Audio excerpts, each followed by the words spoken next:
को लोकतंत्र को बचाना चाहते हैं, संविधान को बचाना चाहते हैं, टमाटर की महंगाई की मार से बचना चाहते हैं, बेरोजगारी से बचना चाहते हैं, महंगाई से बचना चाहते हैं, महिला अत्याचार से बचना। कहा कि हमारी अलग अलग भिन्न भिन्न पार्टियां हैं, हमारे वैचारिक मतभेद हैं, लेकिन जब राष्ट्र की बात होती है तो हमारे मनभेद नहीं। आप बहुत विद्वान महापुरुष हैं। मेरा आपसे एक छोटा सा सवाल है जिसका जवाब आपने नहीं दिया। मैं लगता हूं तो आप बोलने लगते हैं, इसलिए आप समझ नहीं पा रहे। अगर मैं बोलूं आप सुनो तो आप समझ पाओगे, लेकिन जनता समझ रही है कि नाविका जी विपक्ष को नहीं बोलने। सवाल का जवाब सीधी तरीके से तो देते नहीं है। एग्जाम में कैसे पास होते थे पता नहीं, सवाल कुछ जवाब कुछ, एग्जाम में कैसे पास होते थे। कोई नेता नहीं है और उससे खतरनाक नीयत नहीं है। आप देखिए नीयत का ही तो सारा खेल है। विपक्षी एकता का संकट क्या है? नमस्कार दोस्तों, स्वागत है आप सभी का। आप देख रहे हैं हिंदुस्तान पॉइंट आप भी। दोस्तों आज मैं जिस वीडियो पर रिएक्शन देने वाला हूं वो वीडियो है times now Navbharat YouTube channel का। दोस्तों आज की डिबेट होने वाली है एंकर नाविका कुमार और समाजवादी पार्टी के प्रवक्ता अनुराग भदौरिया के बीच में। दोस्तों जब एंकर नाविका कुमार ने इस अनुराग भदौरिया से पूछा कि ये कैसा महागठबंधन है, मुझे समझ में नहीं आता, राहुल गांधी जिस केसीआर को सुबह शाम गाली देते हैं उसी केसीआर से अखिलेश यादव मिलने के लिए गए हैं, इस पर जवाब दीजिए। दोस्तों ये अनुराग भदौरिया सवाल का जवाब देने के बजाय लगा इधर उधर की बातें करने। तभी नाविका जी ने इस भदौरिया से पूछा कि तुम कैसे प्रवक्ता बन गए हो, लगता है परीक्षा में नकल करके पास हुए हो। तभी हरा कुर्ता भड़क गया। दोस्तों यदि आप चैनल पर नए हैं, चैनल को अभी तक सब्सक्राइब नहीं किया तो प्लीज चैनल को सब्सक्राइब किए बिना मत जाइएगा। तो चलिए हम लोग मेन वीडियो को स्टार्ट करते हैं। लेकिन अनुराग भदौरिया जी चलिए आपसे पूछती हूँ, आज अखिलेश जी पहुंचे हैं वहां तेलंगाना में और वहां पर बीआरएस से मिल रहे हैं। कल बीआरएस और राहुल गांधी की गाली गलौज चल रही थी, आज बीआरएस के साथ वहां पर अखिलेश जी हैं। बीआरएस एकता विपक्षी एकता के मंडल में नहीं है, तो ये दोस्त भी हैं दुश्मन भी नहीं, फिर दोस्ती के साथ दोस्तों के दुश्मन के साथ दोस्ती, ये चल क्या रहा है? जरा समझा दीजिए देश को कि राहुल गांधी आपका दोस्त है या केसीआर राव आपके दोस्त हैं?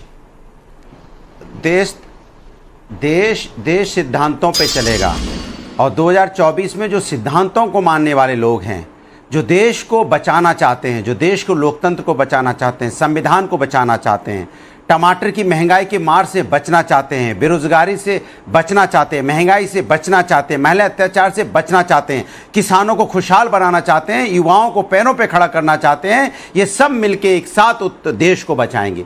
क्योंकि आप देखिए आपका जो सवाल है, हमने कहा कि हमारी अलग अलग भिन्न भिन्न पार्टियां हैं, हमारे वैचारिक मतभेद हैं, लेकिन जब राष्ट्र की बात होती है तो हमारे मनभेद नहीं है। आज देखिए समाजवादी पार्टी के राष्ट्रीय अध्यक्ष जी गए हैदराबाद, हम मिलेंगे। जो हमसे किसी बात से अगर किसी उनके नहीं वैचारिक हमारे मतभेद हो सकते हैं, अगर हम उनसे मिलेंगे बात करेंगे, यही तो लोकतंत्र है। लोकतंत्र में कोई तानाशाही थोड़ी है। हम मिलेंगे बात करेंगे, हमारी कुछ बात होगी, कुछ उनकी बात होगी, कुछ वो अपनी बात कहेंगे, हम कुछ अपनी बात कहेंगे, यही तो होगा ना। हमारे यहाँ कई नेता हैं और कई नेता मिलकर चुनाव लड़ेंगे।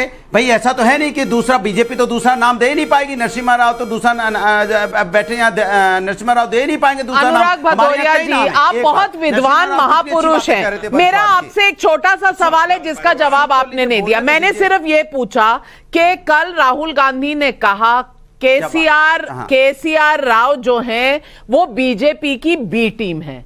आप बीजेपी की बी टीम से मिल रहे हैं क्योंकि आप और कांग्रेस इकट्ठे चाय पी रहे थे। अब आप बीजेपी की बी टीम से क्यों मिल रहे हैं? ये विश्वासघात है कि ये सिद्धांत है? अरे हम लोग विपक्ष के लोग एक साथ चाय भी पिएंगे, खाना भी खाएंगे, चिंता मत कीजिए। और 2024 में जनता वोट देके भाजपा को हटाएगी भी। और हमारे जो साथी बीजेपी के प्रवक्ता वंशवाद की बात कर रहे थे, अजीत पवार जी कहां से आते हैं? और उत्तर प्रदेश में आपने राजभर जी को जो ले रहे हैं वो किस में आते हैं? भाई यहाँ निषाद पार्टी है, किस में आती है? अपना दल के साथ आप वो परिवारवाद के, तब आप सत्ता में नहीं, आपको दिखाई पड़ता, चौटाला परिवारवाद में दिखाई नहीं पड़ता, हर्षवर्धन त्रिपाठी जी इसमें सिद्धांत क्या है और इसमें लोकतंत्र कहां है और इसमें विपक्षी एकता कहां है? आप समझा दीजिए। मेरी समझ में नहीं आ रहा तो दर्शकों की समझ में कैसे आएगा? देखिए नाविका जी, आपकी समझ में इसलिए नहीं नाविका जी आ रहा है, जब मैं बोलने लगता हूं तो आप बोलने लगते हैं, इसलिए आप समझ नहीं पा रहे। अगर मैं बोलूं आप सुनो तो आप समझ पाओगे, लेकिन जनता समझ रही है कि नाविका जी विपक्ष को नहीं बोलने दे रही है। अगर विपक्ष अच्छी बात करता है तो अनुराग भदौरिया जी मैं आपको पूरा सुनने के बाद ही दोबारा सवाल पूछा, क्योंकि आप कभी सवाल का जवाब सीधी तरीके से तो देते नहीं है। एग्जाम में कैसे पास होते थे पता नहीं, सवाल कुछ जवाब कुछ, एग्जाम में कैसे पास होते सोचते थे पता नहीं, लेकिन अब फेडर डाउन हर्षवर्धन त्रिपाठी जी, आप जवाब दीजिए। देखिए नविका जी, सबसे पहले तो ये कि सिद्धांत की बात जब कोई राजनीतिक दल करता है ना, तो सचमुच हम जैसे आम नागरिक को बड़ी हंसी आती है। और सिद्धांत संविधान बचाना है, लोकतंत्र बचाना है, इस तरह की बातचीत तब जब कोई करता है तो जनता समझ जाती है कि दरअसल ये जनता के साथ जुड़ने की स्थिति में अब रहे नहीं। इनके पास कोई कार्यक्रम नहीं है, कोई नीति नहीं है, कोई नेता नहीं है, और उससे खतरनाक नीयत नहीं है। आप देखिए, नीयत का ही तो सारा खेल है। विपक्षी एकता का संकट क्या है? के चंद्रशेखर राव इस विपक्षी एकता के अभियान में शुरुआती सूत्रधार रहे। वो खुद पटना गए थे, नीतीश कुमार से मिले, लेकिन नीतीश कुमार की महत्वाकांक्षा अपने पीछे सबकी लाइन खड़ा करने की थी। के चंद्रशेखर राव उस पर तैयार नहीं हुए। अरविंद केजरीवाल की महत्वाकांक्षा अपने पीछे सबको खड़ा करने की। कांग्रेस को लग रहा है कि चलो ठीक है, बिना चाहे जाने अनजाने में हमारे पीछे सब खड़े हो रहे हो। यानी ये सिद्धांतों की लड़ाई नहीं है, ये असली लड़ाई है कि कौन इस कतार में सबसे आगे खड़ा होगा। लेकिन सवाल यही है कि क्या जिस तरह से ये पार्टियां अपने ही दल को संभाल नहीं पा रही हैं, जिस तरह से ये पार्टियां एक दूसरे के पीछे जो कर रही हैं, क्या ये विपक्षी एकता बन पाएगी? और आज अखिलेश यादव जिस तरह से के चंद्रशेखर राव से मिलकर आए हैं, जिन चंद्रशेखर राव के लिए राहुल गांधी ने साफ कहा तो किसी भी कीमत पर उस गठजोड़ में नहीं जाएंगे, तो क्या आप मान लें कि अखिलेश यादव आरएसएस को आप कहते हैं इस देश में होना ही नहीं चाहिए, वो हिटलर की फौज है, और जब वो आपकी पार्टी में आ जाते तो आपके पास भी तो कोई ना कोई वॉशिंग मशीन होगी ना।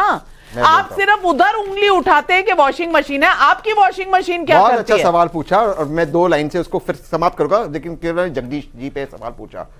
सबसे बड़े येदियुरप्पा जी के बाद सबसे बड़े लिंगायत नेता है वो कर्नाटका के। येदियुरप्पा जी के बाद उनका अपमान किया गया।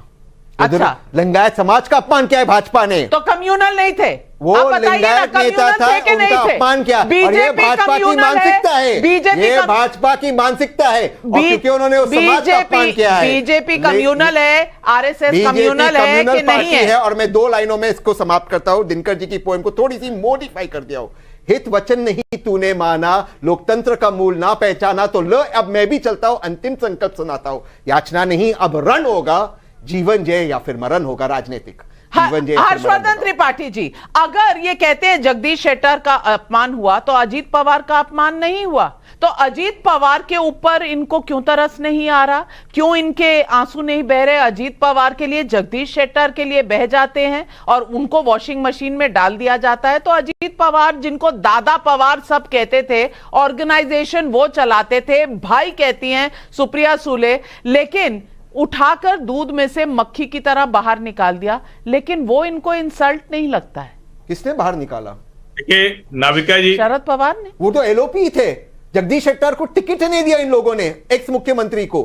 अजीत पवार एलओपी थे, उसके पहले उप मुख्यमंत्री थे, महाराष्ट्र के अध्यक्ष थे। छोड़ने को तैयार थे और संगठन में चाहते थे अपनी पोजीशन, संगठन में तो नहीं दिया। अजीत पवार साहब को मैं जानता हूं, इस पैनल पे कोई नहीं जानता है। हर्षवर्धन त्रिपाठी जी। नविका जी देखिए, तहसीन भाई अच्छी बातें करते हैं, लेकिन सबके बाद तो इनको भी चुनाव कांग्रेस से ही लड़ना है ना, तो इनको तो वहीं उसी के लिहाज से बात करनी पड़ेगी।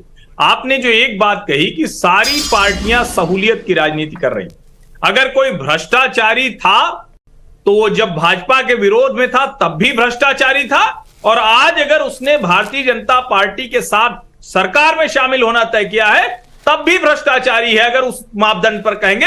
बाकी कानून अपना काम करेगा और ऐसे लोगों को सजा मिलेगी।